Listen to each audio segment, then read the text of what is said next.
Hello everybody and welcome to SwitchUp. Today we're going to do something a little bit different for the channel. We're going to look at the recent Super Mario Bros. 35th Anniversary Nintendo Direct. I'm going to give you my thoughts on some of the bits that were announced before we focus more specifically on Super Mario 3D All-Stars, and I'll go through some bits that I would like to see included in that particular collection. Okay, without further ado then, let's jump in.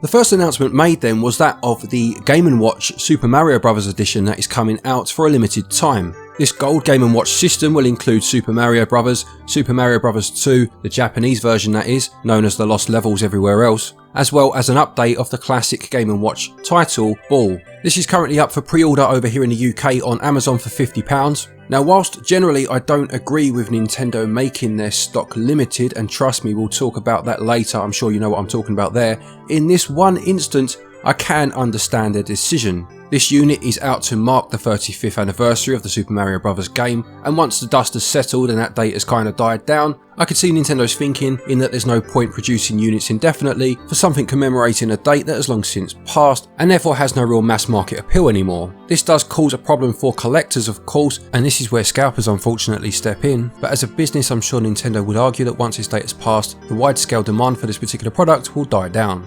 Aside from any of that though, what I would love to see now, this has really perked my interest for it, is a re-release or a remake would be wonderful of the Game & Watch Gallery titles that came out for the Game Boy back in the day. Bundle all of them, I think there were 5 editions, into one, add a few upgrades in terms of the visuals and some quality of life features, and then sell it as a bundle. I'd be all over it.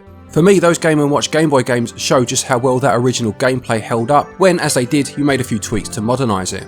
Next you have the Super Mario Bros. 35 game, which is being released as part of the Switch Online app, and in my opinion this is when Nintendo are at their best, taking a game that is obviously 35 years old now, and a fair few people I'm sure would think what's the point in playing it these days, and finding a way to innovate it to make it relevant, for want of a better word, again. Adding that new competitive element to it will draw a lot of people in, and I'm sure some of those people who have probably never played it before will realise just how tight the gameplay mechanics for this are, and will maybe then further explore some of Nintendo's back catalogue. It makes sense. Then on the other side of that you have the Mario Kart Live Home Circuit, I think it was called, which are basically remote control cars with a camera, and you can set up courses within your home of course to then drive around and you'll see what's happening on the screen. This is the other side of Nintendo's innovation for me. Whilst in theory it sounds wonderful, it's the sort of thing as a kid your jaw would drop when you heard about it or saw it in a shop for example, but it's not overly practical I would say, at least maybe over here in the UK, our houses are not the biggest. I just don't see how you'd ever set it up, and to be honest I could see it being one of those things you'd buy and it would live in the box for the rest of the time. But that's just my thoughts as a grumpy old man of course. I'm sure the awe and wonder it will evoke from children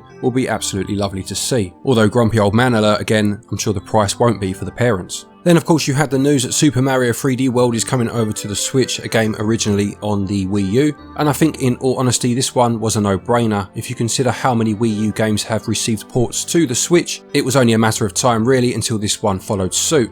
I know a lot of people don't like the idea of the Switch receiving so many ports, but in the case of the Wii U it does again just make sense. I own a Wii U still to this day, it's still plugged in and I think it's a great system, but I'm one of very few people, relatively speaking, that did buy that system, and there are so many games on there that Nintendo could push to a whole new audience. And to be fair, this one does come with some sort of additional content in Bowser's Fury, whatever that is. If you want to do a bit of speculating in the comment section on that, please do feel free.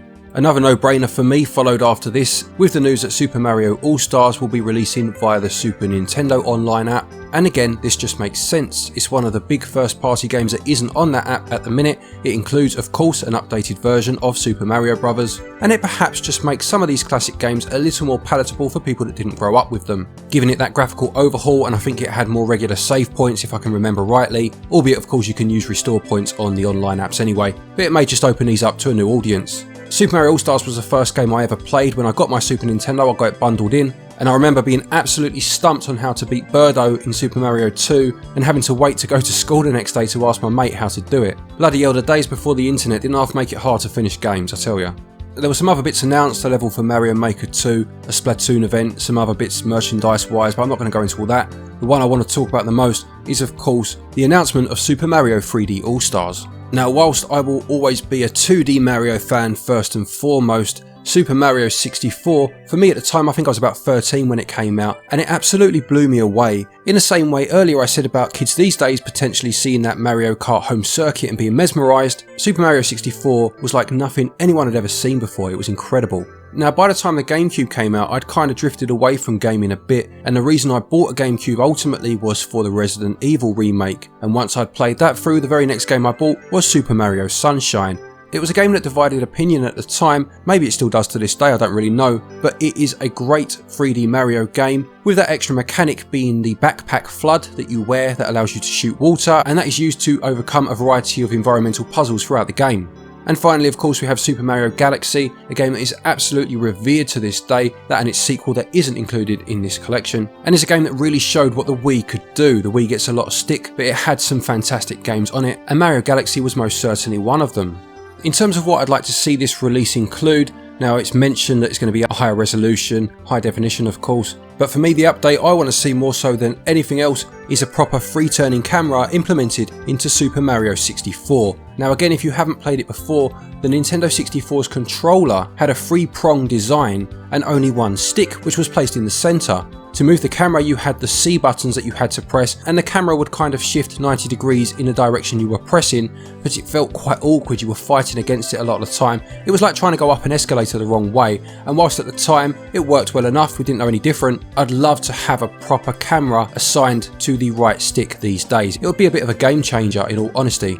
Secondly, and this is going back to that idea of limited availability, I really want to see Nintendo reverse their decision to have this available for a limited time. Now earlier I said I understood Nintendo's point of view from a business sense when it came to the Game & Watch accessory that they are releasing, and I stand by that. At the end of the day, that's a commemorative piece that will serve its time and then be forgotten about to everyone but collectors, and Nintendo cannot cater just to collectors, I understand that. However, this is a retail release of 3 classic games that may well be associated with this anniversary, I appreciate that, but at the end of the day Nintendo's titles are evergreen, and this game would sell until the Switch's life ended, I'm sure of that. And I just feel that selling a game for £50 for a period of about 6 months, bearing in mind Christmas is over that time as well, where people don't have as much money, bearing in mind what's going on in the world at the minute, let's not forget as well, it almost puts fans under pressure to buy it now, and I don't really like that idea, I must say. Plus of course I haven't even mentioned that this applies to the digital release as well. If it was just the retail release that was for a limited time,